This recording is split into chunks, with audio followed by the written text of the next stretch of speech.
Well, it's really great to be here. Thanks for the organizers to make that happen here in Berlin. It's really also, we can really be proud that this event here in Europe will be here. Well, globalization has led us into two truly global crises. And the first crisis is the global environmental crisis. And this crisis is about scarcity. We see dramatic increases of oil prices. So the barrel of crude oil increased just in the last 2 years from $50 to $110. And this crisis of scarcity is so much linked to some of the key concerns of humankind. Global warming, mainly endangering the livelihoods of the global poor and of future generations. But also the scarcity is already today hitting the poor. They have difficulty to pay for their food, which is also increasing in price because it's deeply linked to the price of energy. And they have to make hard choices, such as, do I pay for my bread? Can I pay for mobility? Can I pay for heating? And what we see is already that more and more developing countries pay larger and larger shares of their export earnings for energy so that they can afford drugs or basic needs such as education. Therefore, there will not be a way of out of global poverty without breaking the addiction to oil. But here in Europe at the moment, what probably is the biggest issue is the euro crisis. And also this crisis is linked to the scarcity of oil. Take the example of Spain. Spain was hit by a strong financial and real estate bubble. Now the Spanish are cutting wages, they are cutting pensions, they are cutting public expenditure to make the Spanish economy competitive again. And this has led to a big recession. 50% of young people in Spain below 25 are unemployed now. And still, although they made all these sacrifices, they still have to take up more debt. And why is this? Because the increase of oil, the price of oil, has caused 2/3 of the deficit they are still having as the Spanish economy. So basically, getting out of the debt problems cannot work in the medium term without getting out of the addiction of oil. Also, the euro crisis is linked to this. But the second truly global crisis is the financial crisis. And that's not a crisis of scarcity, it's a crisis of abundance. So now, 4 times of global GDP is running through the planet of globally mobile capital, searching for investment. This has changed totally. 30 years ago, the amount of capital searching for investment was only 5% of the level which we have today. And this money, created by loose monetary policy, low interest rates by central banks, as well as growing inequality, this capital is searching more and more for short-term speculative investment rather than going for long-term needs of the real economy. And there is irresponsible financial business such as banks, investment funds, insurance companies going for these short-term profits and over-complex financial products, and they were not disturbed by policymakers. So what we really need is to tackling these two crises together. We need a new deal. We need to reorganize the global economy. What we have to do is we have to regulate global finance in order to move the capital into the real needs of the economy. But this time, the New Deal has to be a Green New Deal. That means the capital has to go into overcoming the dependence on oil and gas, on other non-renewable resources. It has to go into renewable energy, into energy efficiency, into making agriculture sustainable. And we have to face that what we all hoped for, that we would have a global climate deal will not come so quickly. The big negotiations in Copenhagen failed. But still, in many regions of the world, in many US cities, in China, in Denmark, in Sweden, but also here in Germany, more and more people move into renewable energy and trying to make this Green New Deal work. And Germany, although it's a rather cold, not too windy area of the world, became one of the leaders in solar, wind, and biomass. And what I would like to share here is how that happened. And in fact, this place here is great for telling this story. It was a former power plant run by fossil fuels. It's still a bit cold here, but it was turned around into a business, into a creative business to share ideas. What I would like to share with you is how this turning towards renewable energy worked in Germany. In fact, it all started with a big citizens' movement. It was a movement starting in the 1970s and 80s against the nuclear energy program. There were plans in Germany, as in many other European states, like in France, to basically convert the total production of power towards nuclear energy. And in many areas, people were very unhappy about it. Perhaps symbolic for that is the Wendland. It's a rather not well-known spot in northwestern Germany, somewhere in the middle of nowhere. There, the big plan was to build the national nuclear waste disposal site. And local people were very unhappy about it. They didn't want it. They found it dangerous. At the same time, many young, more politicized people from urban areas didn't like nuclear energy as well. And they formed a big movement, which has been protesting for more than 30 years against this project. Probably several million people were part of this movement in Germany. And just a few weeks ago, actually, the development of this disposal site was stalled. And that's a big success for the movement, for the local people there, and many people who contributed to that. And this movement managed to stop, in many areas in Germany, the development of these nuclear power plants, so that only a part of the original program was realized. And in 2000, finally, the government took a decision to phase out nuclear power in Germany. And in parallel to this political movement, many people who were part of this movement started businesses. They started experimenting with solar energy, with wind, with biomass, very much as you were telling your story about the latrine. And this created the political climate so that also in 2000, there was a new law introduced, the so-called feed-in law. And the feed-in law gives all investors into solar, into wind, into biomass, a guaranteed price for clean energy. The costs for this are shared by all the users of power in Germany. So everybody has to pay a bit with electricity bill. So the more energy you consume, the more you pay.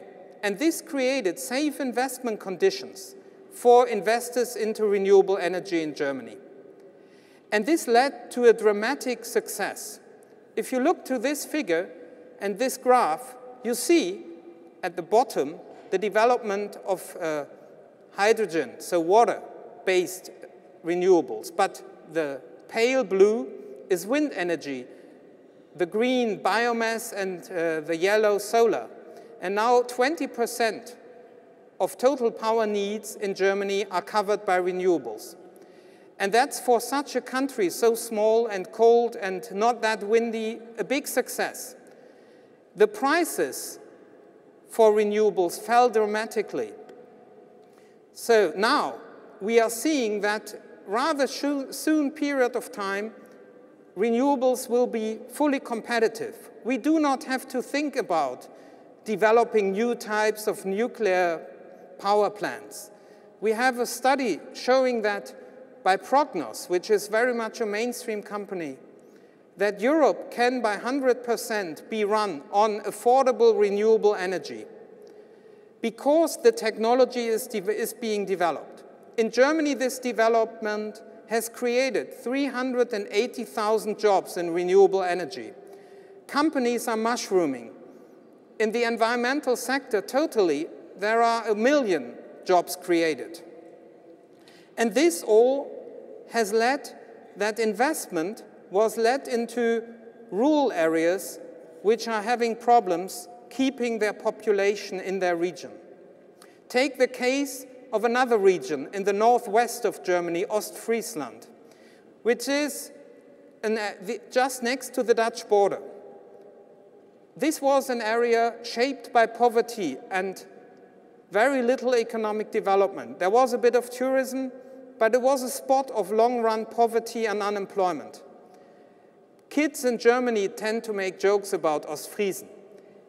And still now, because of the strong development in renewable energy, poverty is more or less gone. Unemployment is now on normal levels. And there has been tremendous investment into wind energy, production of the plants and the windmills, as well as investment into the mills. This development of renewables has, of course, shaped also a bit the economic landscape, because there were before 4 big energy giants which were controlling more or less the total market. And they are losing business every year. E.ON, RWE, Vattenfall, EnBW, they are losing market share because they were needed for large central power stations, and now they are replaced more and more by medium-sized and small power stations in a much more decentralized way, for which you do not need large energy corporations. At the same time, the rural areas were gaining more investment, which they didn't have before. Many consumers in Germany chose to move out of their normal suppliers and to opt for green energy suppliers. And everywhere, we have a development or a new wave of energy cooperatives developing. Several hundreds of them. People sharing the profits of investment in renewable energy rather than paying their bills to the 4 big energy corporations. And this development changed and created a new alliance for change. Consumers, NGOs, concerned citizens, faith groups, also concerned business and their employees and their trade unions. And that change is backed up by a large majority of the Germans. So it was not simply consumers and business who made that change possible. It was very much made by political choice. And that was needed. The renewables are not immediately profitable because nuclear and fossil energies do not pay for the costs they put on the global poor in the future. So in the market, they do not pay for destroyed landscapes after uranium mining. They do not pay for climate change. And therefore, it needs political rules in order to make the market work. It needs to correct for this unfair price advantage of unsustainable energy. And this was achieved with this feed-in law. And this feed-in law we got because of strong citizens' pressure and then being implemented by a progressive government. Now this type of law has been copied in 40 different countries globally. And it has spread, not everywhere yet, but there are more places where it could be copied. But we may not be naive. Of course, the 4 big companies were not happy about this development. And only through mass protest we could stop that. In 2010, a new conservative government tried to reverse the decision to get out of nuclear power. So in the end, people went back into the streets, and with the terrible accident of Fukushima, a Green won for the first time ever as Prime Minister in Baden-Württemberg. And then the conservative liberal government turned back on their decision and switched off immediately 8 power stations, and now there's a strong cross-party consensus in Germany to continue with this strategy of renewable energy. But still a lot remains to be done. We still have to insulate our buildings to get more done with energy efficiency, to invest more in public transport, to turn around our chemical industry, which is still based on oil as its basic resource. And we have to turn our agriculture to make it less dependent on fossil fuels and on mass animal farming. So there are still a lot of struggles to be won by civil society. But being realistic, even if we manage in a rich country such as Germany to turn around our energy production towards 100% renewables, this is not enough to break the addiction to oil globally. We have to regulate global finance so that it turns on a lower profit rate the abundant global capital into long-term, non-speculative investment. And at the same time, we have to be realistic that in order to share our global planet, this will partly also go along with money and prices.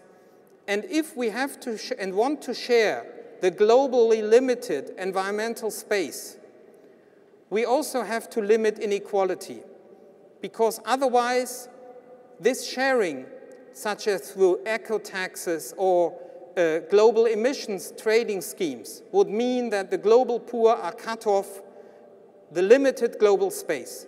So therefore, dealing with the limited global environmental space by means of money means also to fight for limiting inequality and poverty. And in particular, it means that we have to share the technologies which are the basis for a good life. It's a bit similar with drugs. We need split markets, so the global poor cannot pay the same price for drugs like the rich. The same is the case with a technology such as renewable energy. The global poor cannot pay the technology development. This has to be paid by the ones who caused global warming in the first place. And this theme really much fits to this day here. Today it's Holy Thursday, or as we say in German, Gründonnerstag. So Gründonnerstag was the evening when Jesus asked humankind to love each other. Oddly enough, in German, nobody knows why Gründonnerstag is called Gründonnerstag, why it's called green. But perhaps we can give it a meaning. We could give it a meaning by saying, on this Thursday here in Berlin, we learn that working for green change means also working for limiting inequality and sharing the technology we have the responsibility to develop and then to use as humankind together. Thank you very much.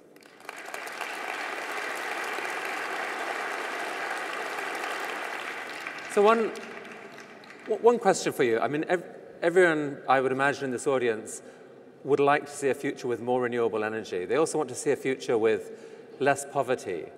Do you accept that sometimes those two goals can fight each other a bit? That in a world where the cheapest energy forms today are often fossil fuels, that for the poor to dig themselves out, sometimes it is the paraffin or the diesel generator or whatever that is their cheapest way of building a business and getting out of poverty?